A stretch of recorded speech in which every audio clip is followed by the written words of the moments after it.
Melihat ekspresi terkejutnya, Tama Renza tahu bahwa dia tidak menghubungkan dirinya dengan identitas ketua Houston Group. Jadi, dia sedikit tersenyum dan berkata dengan serius, "Halo Profesor Eric, aku telah meminta Melissa untuk membuat janji denganmu atas nama pemilik Houston Group."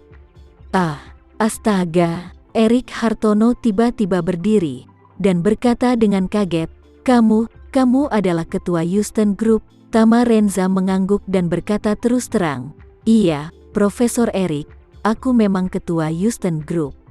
Ya Tuhan, Eric Hartono tidak bisa membantu tetapi berseru, "Ketika aku berlari dengan Reni kemarin, dia mengatakan kepadaku bahwa kamu adalah seorang Feng Shui." Itu bagus, grup tersebut identitas ketua tampaknya agak tersembunyi. Tama Renza tersenyum dan berkata, "Yang disebut Feng Shui hanyalah rumor di antara beberapa teman di Jakarta. Aku telah mempelajari sedikit Feng Shui, tetapi bisnis secara keseluruhan adalah bisnis yang relatif dan itu tidak cukup." Seperti yang dia katakan, dia menjelaskan mengenai identitas ketua Houston Group, "Aku juga berharap Profesor Eric dapat membantuku merahasiakannya. Bahkan istri dan ayah mertuaku tidak tahu identitasku.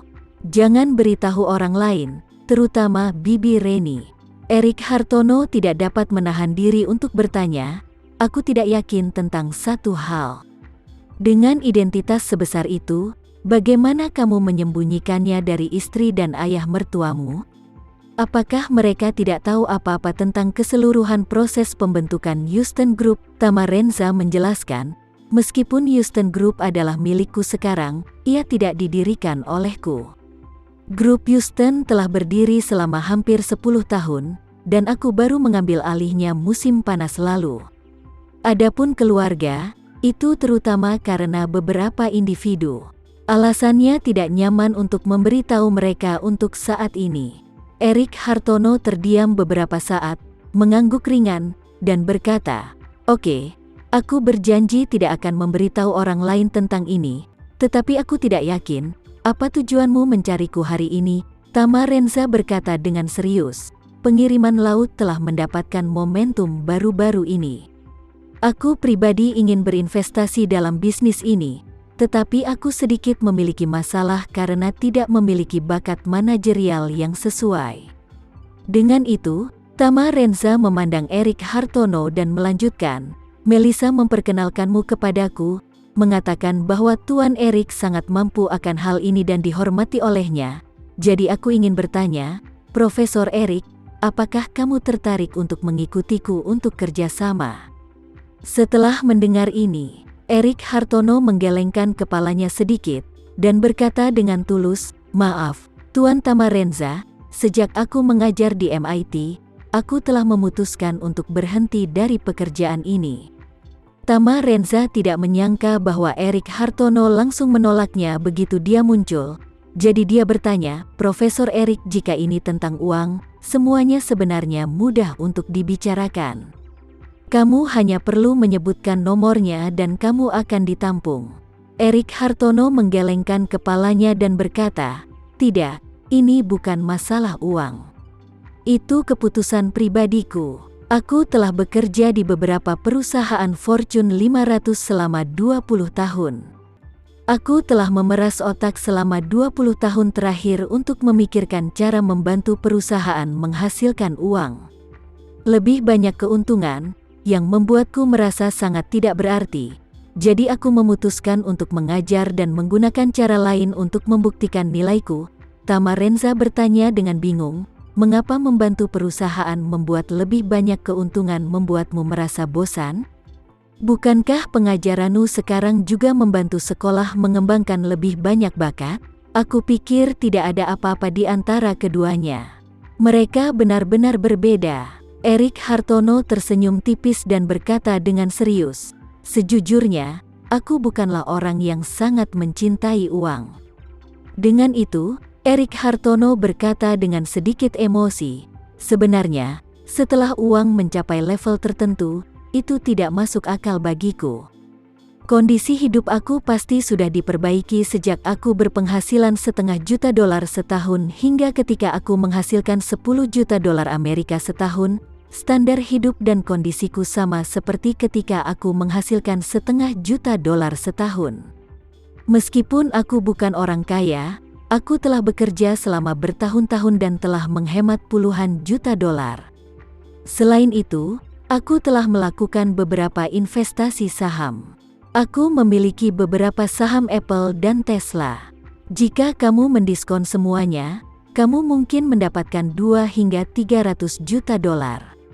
Meskipun uangnya tidak sebanding dengan grup Houston Tuan Tana Renza, aku tidak tahu di mana harus membelanjakannya. Rumah yang aku tinggali sekarang tidak mahal.